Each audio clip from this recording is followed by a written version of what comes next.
Cottage, because you have to create your own reality. Cottage, because you have to create your own reality. That much control over you. Right. Because if your sister can do that, a stranger could just take you out. Yeah. Leslie has shared with me that she feels attacked, which we know is part of the process. So. It's sad. Listen. It is sad. It's very sad. Listen. Look at your little heart just beating so fast.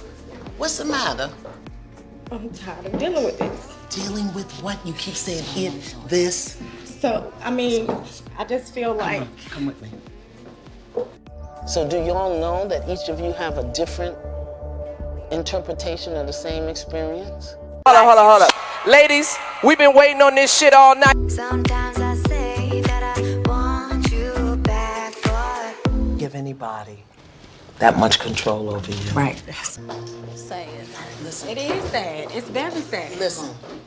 Look at your little heart just beating so fast. What's the matter? I'm tired of dealing with this. Dealing with what? You keep saying it, this. So do y'all know that each of you have a different interpretation of the same experience? So, I mean, I just feel like... Come with me. I'll be right back. Stay right there.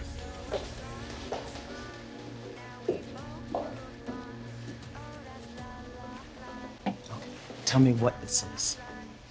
I don't choose to be around her. But that's a problem.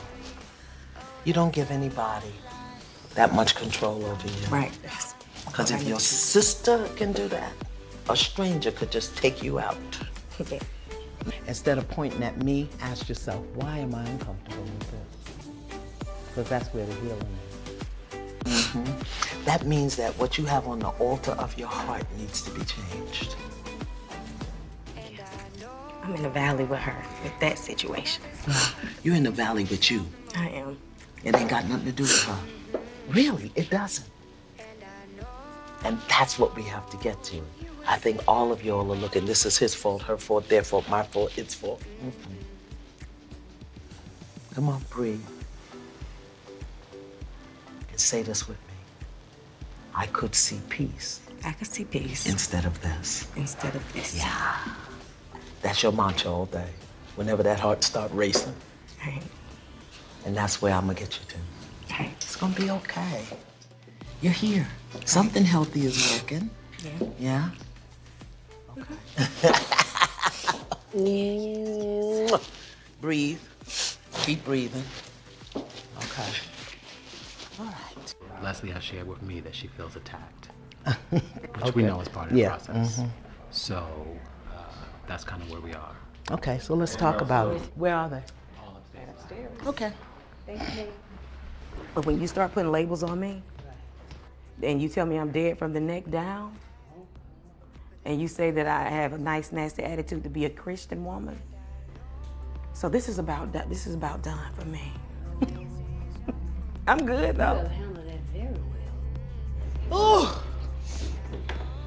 How we doing? Good. That's not true. Why would you sit at this table and lie to me? I'm not lying. Okay, did you not tell the producer that you felt attacked? Yes, I did. Okay. I felt that when you made the comment that for you all to be Christian women, you all have some nice, nasty behavior. I felt like it was unnecessary. I didn't appreciate that. You made the comment that how could we respect our father when he knew that his children were being violated by a man.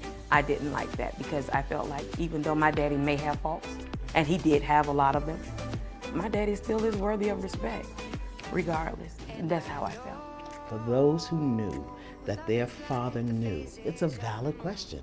Here's what I know. That in this process, as we begin to question and explore and challenge, stuff is going to start coming up. It's not easy.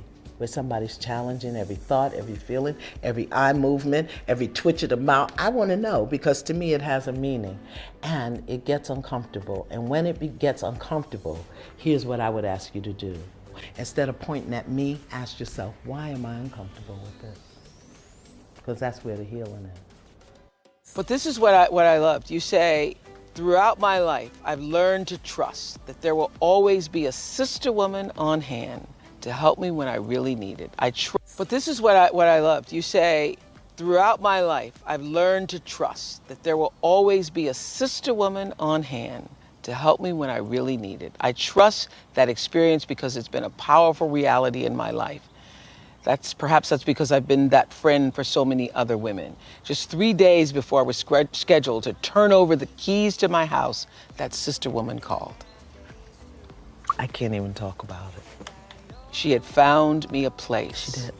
And said, when can I come to see it? I'm gonna keep reading till you can talk. Whew. It was small, much smaller than a house I was giving up. This is what I love, though. It was clean. Yes.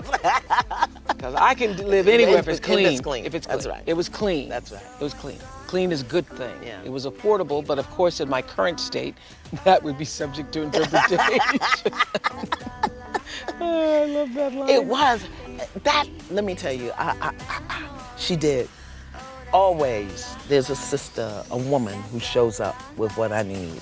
You know, I just lost my beloved Chinaza. But she called me and she said, I just drove past a place with a rent sign on it. When can you come?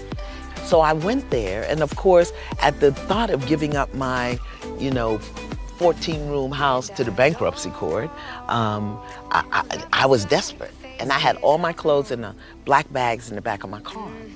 And so I went, and it looked beautiful.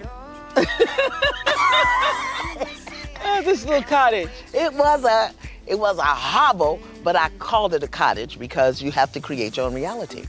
And so I knew this was the place. Within a day,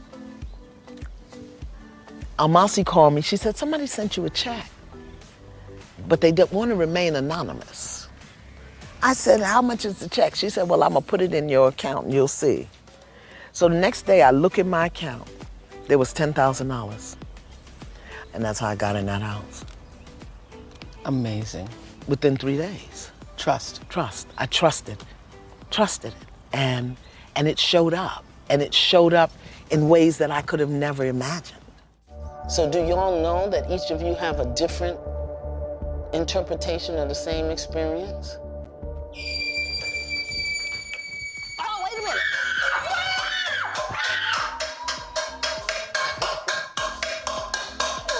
Oh my God, he scared me. Okay, all right, okay. That was a little shocking. So now,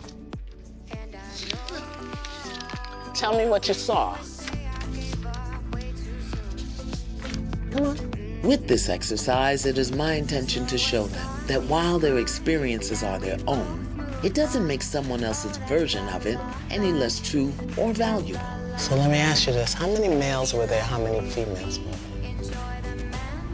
I think I saw 2 males and 1 female.